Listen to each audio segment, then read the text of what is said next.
इस वीडियो में हम एग्जैक्टली बात करने वाले हैं। देखो, एक ट्रेडर के दिमाग में ट्रेड करते वक्त बहुत सारी चीज़ें चल रही होती हैं, ठीक है। कुछ ऐसे कॉन्सेप्ट जो आपके ट्रेडिंग को ख़राब करते हैं, ट्रेडिंग छोड़ो ट्रेड को ख़राब करके रख देते हैं, ठीक है। और अगर वो आपके हैबिचुअल हो जाते हैं, आदत में शामिल हो जाते हैं, तो वो और ज़्यादा मतलब ट्रेडिंग में ग्रो छोड़ो, आप ट्रेडिंग में सस्टेन ही नहीं कर सकते अगर आप इन हैबिट्स को अपनाए हुए हो।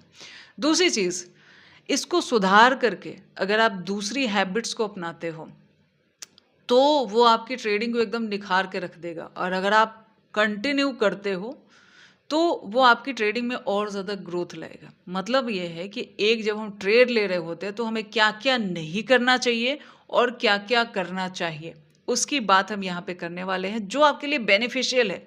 और अगर आप हैबिचुअल लेते हो, उसको कंटिन्यू करते हो, तो वो और ज़्यादा बेनिफिशियल हो सकता है आपके लिए। सो उसी की बात करने वाले हैं। देखो, एक ट्रेड लेते वक्त सबसे पहली गलती जो हमें बिल्कुल भी नहीं करनी, क्या होता है ना, जब एक ट्रेडर ट्रेड ले रहा होता है, खासकर जब नया ट्रेडर ट्रेड ले रहा होता है, तो आपके लिए क्या क्या काम नहीं करता। देखो, एक ट्रेड लेते वक्त क्या क्या नहीं करना चाहिए। सबसे पहली चीज़, जो आपका टूल है ना, टूल है, उसको बार बार चेंज मत करो, बार बार चेंज मत करो। कैसे? जैसे मान लिया मैंने मूविंग एवरेज यूज़ कर लिया, ठीक है, मूविंग एवरेज यूज़ कर लिया, कभी मैंने फिव यूज़ कर लिया, ठीक है, जो चला उसको यूज़ कर रहे हैं। कभी मैंने सपोर्ट रेजिस्टेंस यूज़ कर लिया, ठीक है, और कभी मैंने इसमें ट्रेंड लाइन यूज़ कर ली, ठीक है। अब एक तो ये होता है, जैसे एक बात बता देती हूँ, एक तो ये होता है कि अलग अलग मेरी किसी चीज़ पे पकड़ है। जैसे मुझे सपोर्ट रेजिस्टेंस पे पकड़ है, ट्रेंड लाइन पे पकड़ है, फिब पे पकड़ है, मूविंग एवरेज पे पकड़ है, और मैं मार्केट को देख रही हूँ और मुझे लग रहा है कि आज ये चीज़ चल रही है, ठीक है। तो एक चीज़ चली और मैंने उसको यूज़ किया, अब अगले दिन नहीं चली तो फिर मैं दूसरे पे शिफ्ट हो गई, देन इट्स डजंट वर्क। और कुछ लोग यहाँ पे और क्या गलती करते रहते हैं कि इसको कंबाइंड करके यूज़ कर लेंगे। मतलब सिंगल ट्रेड है, सिंगल ट्रेड, और उसमें सारा टूल और भी पता नहीं क्या क्या क्या क्या लगा के रख देंगे, सारा लगा के रख देंगे। और एग्जैक्टली वर्क क्या करता है, आप जितने ज़्यादा टूल, मल्टीपल टूल एक ट्रेड में यूज़ कर रहे हो, वो आपके ट्रेड को और ज़्यादा खराब कर रहा होता है। कैसे? देखो, एक टूल कहेगा एकदम बुलिश है, दूसरा टूल कभी कभी आपको ऐसा कहेगा कि बेरिश है, आपको अलाउ ही नहीं करेगा कि एग्जैक्टली यहाँ ट्रेड करना चाहिए कि नहीं करना चाहिए, ठीक है। और ये जो कन्फ्यूज़न होता है, ये देखो, मार्केट में कंफर्मेशन बहुत ज़रूरी है, कॉन्फिडेंस बहुत ज़्यादा ज़रूरी है। इवन मैं ये कहती हूँ कि टेक्निकल एनालिसिस और जो चार्ट वगैरह होती है, उससे ज़्यादा आपका सेल्फ कॉन्फिडेंस बहुत ज़्यादा ज़रूरी होता है, आपकी साइकोलॉजी बहुत ज़्यादा ज़रूरी है, बिकॉज मार्केट उसी को तोड़ने में लगा रहता है। आपके इमोशन बहुत ज़्यादा ज़रूरी होते हैं, क्योंकि देखो, ट्रेडिंग में जो इमोशन होता है वो ट्रेडिंग से अलग नहीं है। फियर, ग्रीड, एवरीथिंग मार्केट में इन्वॉल्व है। हर चीज़ जो भी आप सोच रहे हो, जो भी आप फील कर रहे हो, वो सब ट्रेडिंग ही है, ठीक है। आप डर में एग्जिट कर रहे हो, ट्रेडिंग ही है, ठीक है। ओवर कॉन्फिडेंस में मल्टीपल ट्रेड ले रहे हो, ट्रेडिंग ही है, ठीक है। ग्रीड में टारगेट बुक नहीं कर रहे हो, ट्रेडिंग ही है।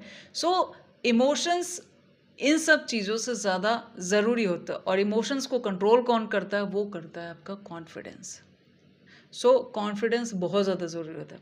सो जो बंदा मल्टीपल टूल यूज़ करता है, वो कंफर्मेशन नहीं ले सकता ट्रेड में। आप खुद मल्टीपल एक ही पे मैं मूविंग एवरेज लगा दूँ, सब लगा दूँ, आप लगा के देखना, मैंने देखा भी है कुछ को, बिगनर्स को लगा के करते हुए, आप डायरेक्शन नहीं पकड़ सकते मार्केट का, ठीक है। सो एक ट्रेड लेते वक्त हमें क्या क्या देखना चाहिए और क्या क्या हमारे लिए बेनिफिशियल होता है, यही मैं बता देती हूँ। सबसे पहली चीज़, मार्केट का ट्रेंड। आपको ये पता होना चाहिए कि मार्केट अभी पॉजिटिव ट्रेंड में चल रहा है या नेगेटिव ट्रेंड में चल रहा है। इस चीज़ को ध्यान रखो, आपके ट्रेड में ये बेनिफिशियल होता है। इससे अगर आपको ट्रेंड पता है, ठीक है, टूल की बात नहीं है, इट्स अ ट्रेंड, मार्केट कौन से ट्रेंड में है, मार्केट अगर ऐसे प्लस प्लस प्लस प्लस चली जा रही है, दिख रहा है आप ट्रेंड है, डाउन डाउन डाउन डाउन चली जा रही है, दिख रहा है डाउन ट्रेंड है। अब ट्रेंड कैसे आपका कंफर्मेशन करता है कि अगर मुझे ट्रेंड पता हो ना तो ज़्यादातर काम वहीं पे हो जाता है। सबसे पहले अगर ट्रेंड पॉजिटिव है, मुझे पता है बाय ऑन डिप करना है, अगर नेगेटिव है इसकी क्लैरिटी है, मुझे पता है सेल ऑन राइज करना है, एक क्लैरिटी पहले से ही मिल गई। अब जो भी मैं टूल यूज़ कर रही हूँ उसमें मैं सेल ऑन राइज ढूंढ रही हूँ भाई, जो भी मैं टूल यूज़ कर रही हूँ उसमें बाय ऑन डिप ढूंढ रही हूँ भाई। अब मुझे यही नहीं पता कि ट्रेंड कौन सा है, ठीक है, तो ये अपने आप में थोड़ा सा कंफ्यूजन करता है, ठीक है। सो ट्रेंड अगर आपको पता है आपके ट्रेड में काम करेगा, पहली चीज़। दूसरी चीज़ देखो, दूसरी चीज़ आप पकड़ बनाओ मार्केट साइकोलॉजी पे। मार्केट साइकोलॉजी कैसे असर करता है, देखो मार्केट में दो ही धुरंधर हैं, एक बायर है दूसरा सेलर है, दोनों एक का एसएल और एक का टारगेट, इतना ही चल रहा है मार्केट में। अब हम एसएल वाले की साइड में हैं तो एसएल दे रहे हैं, टारगेट वाले की साइड में तो टारगेट ले रहे हैं, ठीक है। मार्केट में दो ही धुरंधर हैं और ये धुरंधर एक दूसरे के दिमाग से प्ले कर रहे हैं, कौन किस साइड में चल रहा है, ठीक है। बड़े बड़े ऑपरेटर एक दूसरे का पैसा खाने में लगे हैं, रिटेलर उस बीच में पड़ गया तो सही जगह रहा तो पैसा मिल गया, गलत जगह रहा तो पैसा चला गया, इतना ही है। रिटेलर मार्केट को नहीं घुमाता, मार्केट अगर सही डायरेक्शन, आपको बस उस डायरेक्शन में चलना आना चाहिए, इतना ही होता है। सो मार्केट साइकोलॉजी एग्जैक्टली क्या होती है कि जो चार्ट पैटर्न हम पढ़ रहे हैं उस चार्ट में एग्जैक्टली क्या थॉट प्रोसेस चल रहा है, बायर का क्या है, सेलर का क्या है, कौन किसको ट्रैप कर रहा है। जितना आप मतलब यूँ समझो ना कि जब आप चार्ट पढ़ते हो, जो भी लोग चार्ट रीडिंग, जो हमेशा वीडियो में मैं कहती हूँ कि चार्ट रीडिंग किया करो, चार्ट रीडिंग किया करो, जब आप चार्ट रीडिंग कर रहे हो ना, सिर्फ चार्ट को एक कैंडल के रूप में मत देखो, ये देखो कि यहाँ बायर क्या सोचा, कैंडल्स क्या इशारा कर रही थी, कैसे मूव हुआ, ठीक, यहाँ सेलर क्या सोचा। कई बार देखोगे कि किसी एक जगह से मार्केट गिर रही है, ठीक है, इसको मैं एग्जांपल देती हूँ। कई बार देखोगे किसी एक जगह से मार्केट में बहुत तगड़ी सेलिंग आई, किसी एक जगह मार्केट रुकती है, ठीक है, और वापस इसी जगह पे जाएगी, इसके थोड़ा सा ऊपर जाएगी और यहाँ से फिर नीचे आ जाएगी। मतलब यहाँ तक ही क्यों जाती है भाई, ये जो सेलर आया है ना, सेलर आया है, इसका एसएल पड़ा हुआ है, मार्केट को इसका एसएल चाहिए था, इसीलिए मार्केट वहीं तक जाता है जहां तक उसका एसएल रहता है।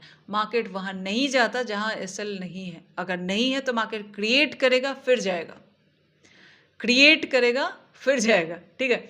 सो मार्केट क्या करती है, बायर सेलर का एसएल लेने में लगा है, और सेम चीज़ कई बार आप देखोगे कि किसी एक जगह सपोर्ट बना के मार्केट बाइंग में जा रही है, किसी एक जगह रेजिस्टेंस या थोड़ा सा वॉलेटाइल होकर मार्केट यहाँ आएगी, इसके जस्ट नीचे आती है, वापस घूम जाती है। क्यों, इसका एसएल यहाँ है, बायर का एसएल था, सेलर इसको खा गया, ठीक है।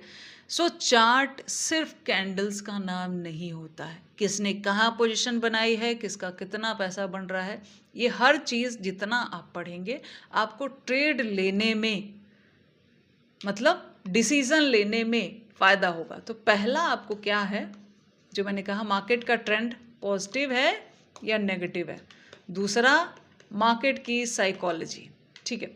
तीसरी चीज़ इंपॉर्टेंट है, किसी टूल पे पकड़ होनी चाहिए, किसी टूल पे पकड़ होनी चाहिए, ठीक है। जैसे फिब पे पकड़ होनी चाहिए, मूविंग एवरेज पे पकड़ होनी चाहिए, किसी एक को जितना प्रैक्टिस करोगे आपकी पकड़ उस पर बढ़ती जाएगी, सिंपली, ठीक है।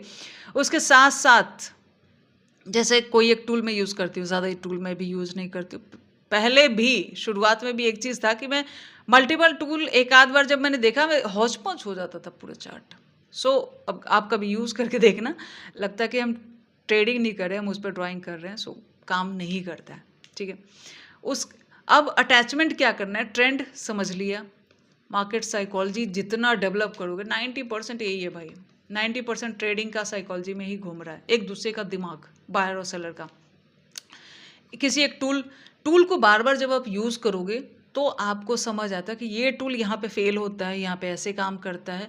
वो आपको एसएल छोटा रखने में भी हेल्प करता है और टारगेट बड़ा रखने में भी हेल्प करता है। सो टूल इज़ इम्पॉर्टेंट, ठीक है। उसके साथ साथ जैसे मान लिया, जो एक चीज़ मैं बार बार कहती हूँ कि एक फिक्स टाइम फ्रेम रखो। टाइम फ्रेम क्या होता है ना, आपके दिमाग में एक ग्राफ बनाता है, ठीक है। सो ये भी जैसे आज मैं 5 मिनट में कर रही हूँ तो कल भी मैं 5, परसों भी 5, ऐसे ही जो 10 मिनट में कर रहा हूँ 10 मिनट में सिंगल चीज़ चलने दो। ये ट्रेडिंग में बहुत ज़्यादा इंपॉर्टेंट है, इसलिए मैं बार बार इस चीज़ को ऐड कर देती हूँ। सिंगल टाइम फ्रेम चलना चाहिए, उसको बार बार शिफ्ट नहीं करना है, ठीक है। सो अभी देखा जाए तो एक टाइम फ्रेम तो चलो हम देख रहे थे, टूल का कंफर्मेशन मुझे मिल गया, मार्केट साइकोलॉजी में समझ गए कि किसको मार्केट हटा रहा है, किसको इन कर रहा है। जिसको हटा रहा होता है ना, उसको हटा के उसी डायरेक्शन में, मतलब जिसको मार्केट हटा रहा होता है और जिसको खरीदवा रहा होता है उसी के एसएल की तैयारी है। जो खरीद रहा है उसी का एसएल जाने वाला है, इतना समझ लो। ज़्यादातर साइकोलॉजी अगर आप समझने जाओगे तो आपको ये चीज़ समझ में आने लगेगी, ठीक है। और the most important and last, कितने ट्रेड कर रहे हो, कितने ट्रेड कर रहे हो। 3 से ज़्यादा ट्रेड मत करो एक दिन में, इससे कम कर सकते हो कम करो। क्योंकि देखो कुछ भी कर लो, अगर ओवर ट्रेडिंग चल रही है तो कुछ भी सस्टेन नहीं करता मार्केट में, कुछ भी सस्टेन नहीं करता। देन इसको कैसे भी करके कंट्रोल करने का ट्राई करो, एक दिन में मल्टीपल ट्रेड से बचो, ठीक है। और भी किसी दिन चार्ट पे बताऊंगी, बहुत सारी चीज़ें होती है जो मैं एग्जैक्टली क्या क्या कंफर्मेशन लेती हूँ, कैसे सपोर्ट एंड रेजिस्टेंस, जैसे यहाँ पे टूल के साथ मैं सपोर्ट एंड रेजिस्टेंस को कैसे यूज़ कर लेती हूँ, कैसे उसका फेलियर और उसका चीज़ें ऑब्जर्व करते हैं, वो हम चार्ट पे डिस्कस करेंगे, ठीक है। इस वीडियो को फिलहाल यहीं बंद करते हैं। All the best, thank